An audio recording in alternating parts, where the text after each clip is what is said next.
Sa tagal ko nang nakatira sa probinsya, ay nakasanayan ko na ang mga kwentong kababalaghan ng aking mga magulang simula pagkabata. Gayunpaman, ay hindi ako naniniwala sa mga maligno o aswang. Ako si Redon at ito ang kwentong nagpabago sa akin. Tahimik ang buhay ko noon bago dumating ang aking kapitbahay na tila nababalot ng kababalaghan at hiwaga. Simula nung makilala ko siya, ay dun ako namulat sa mundo ng kadiliman. Dahil lang hindi inaasahang ako ay nabighani sa kanyang kagandahan. Si Marisa ay magandang dilag at sa unang pagkikita pa lang namin ay nahulog na ako sa kanyang kagandahan. Mayumi at simple lang si Marisa at kahit ibang kapitbahay ay agad na naging malapit sa kanya simula nang lumipat siya.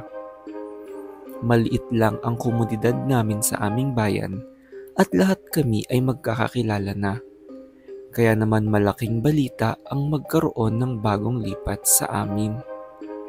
Dahil sa tagal namin dito, ay naging malakas ang loob namin na lumabas sa gabi dahil tiwala kami sa isa't isa. Isang gabi ay naglalakad-lakad ako matapos manggaling sa bukid. Nagninilay-nilay ako kung ako ba ay manliligaw kay Marisa at magtapat na sa aking nararamdamang pagkagusto sa kanya. Hindi ko alam na dun mag-uumpisa ang lahat. Nakita ko kasi siyang may kasamang lalaki na naglalakad sa dilim.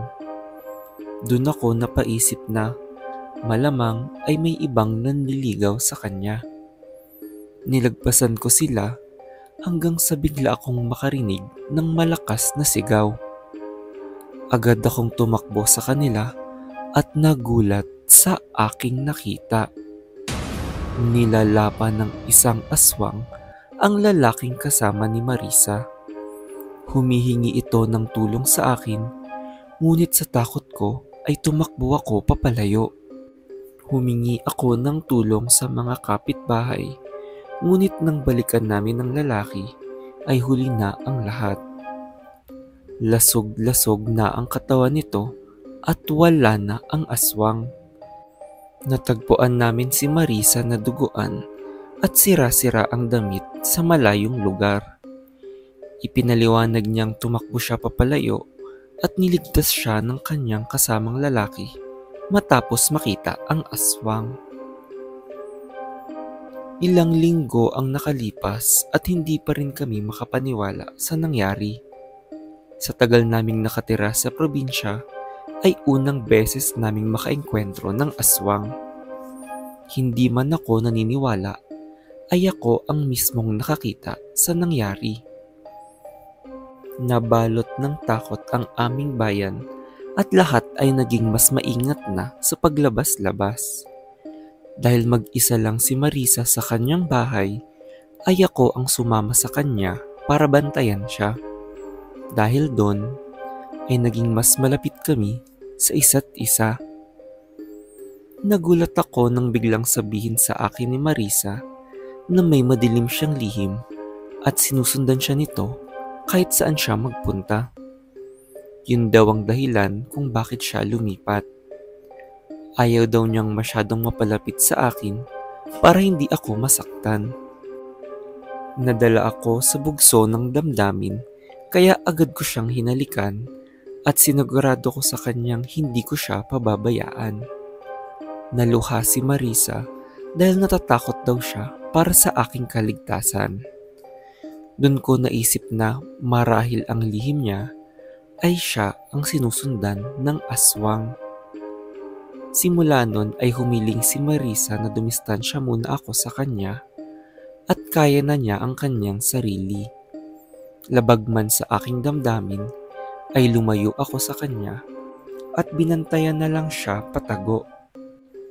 Ngunit tila dahil sa tadhana ay magtatagpo ulit ang aming landas. Ilang linggo ang lumipas ay ginabi ako umuwi galing sa bukid. Madami pa din sa amin ang takot na lumabas paggabi. Nadaanan ko ang lugar kung saan ko nakita ang aswang at bala ko na itong iwasan. Ngunit natanaw kong nandun si Marisa at may bago siyang kasama. Selos ang una kong naramdaman dahil may iba na siyang kasama kahit akala ko ay hindi pa handa sa relasyon si Marisa. Tahimik akong sumunod sa kanila at napatigil nang mapansing tila may maling nangyayari sa kanilang dalawa. Dahil dahan-dahang nagbagong anyo si Marisa sa isang aswang. Napasigaw ang lalaking kasama niya at nagsimulang tumakbo papalayo. Nagsisigaw ito ng tulong, ngunit nanigas ako sa aking pinagtataguan dahil hindi ako makapaniwala sa aking nakita. Nahabol agad ni Marisa ang lalaki at nilapa niya ito na parang isang hayop. Nagmamadali akong umalis at hindi na lumingon pa sa takot na mahuli ni Marisa. Habang papalayo ay naririnig ko pa ang paghiyaw at pag-iyak ng lalaking nilalamon ni Marisa. Hindi ko alam ang aking gagawin nung mga panahong iyon.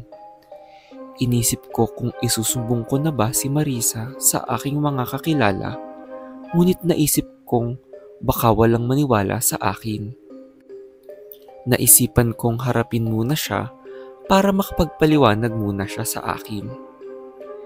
Habang tumatakbo, ay narinig kong tila may mabilis na hakbang na sumusunod sa akin at naisip ko na hinahabol na ako ni Marisa. Doon ko napagtanto na mali ang aking unang naisip na hinahabol siya ng aswang dahil siya pala mismo ang aswang. Nadapa ako at pinaibabawan ako ni Marisa. Nasugatan niya ang aking balikat kaya naging duguan ako. Tinanggap ko na napapatayin na niya ako. Ngunit nagulat ako nang dahan-dahan siyang bumaba at hinaplos ang aking sugat na tila humihingi ng tawad. Maya-maya ay nagbalik tao ang anyo ni Marisa at mukha itong malungkot. Naluluha siyang humingi ng tawad sa akin at nagpaliwanag na hindi niya gustong maging aswang. Kaya ayaw niyang makipagrelasyon sa akin ay takot lang siyang masaktan ako. Sinabi kong naiintindihan ko siya at sa hindi maipaliwanag na dahilan ay hindi nagbago ang pagkagusto ko sa kanya.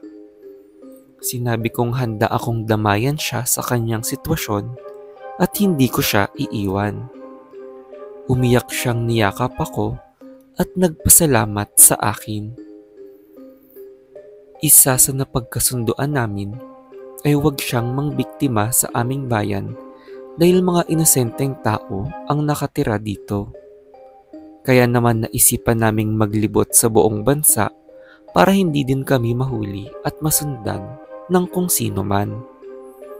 Dumadalaw-dalaw kami sa iba't ibang probinsya para humanap ng pwedeng mabiktima ni Marisa. Napagdesisyonan na din namin na tanging mga masasamang tao lang ang kakainin ni Marisa, lalo na ang mga mapanakit at mapang-aping tao. Ilang taon na kaming nagsasama at masaya kaming namumuhay ng simple. Umuuwi pa rin kami sa aming probinsya at tahimik na bumubuo ng pamilya. Nakakasabik lang sa pakiramdam, lalo na nang malaman naming buntis si Marisa sa aming unang anak.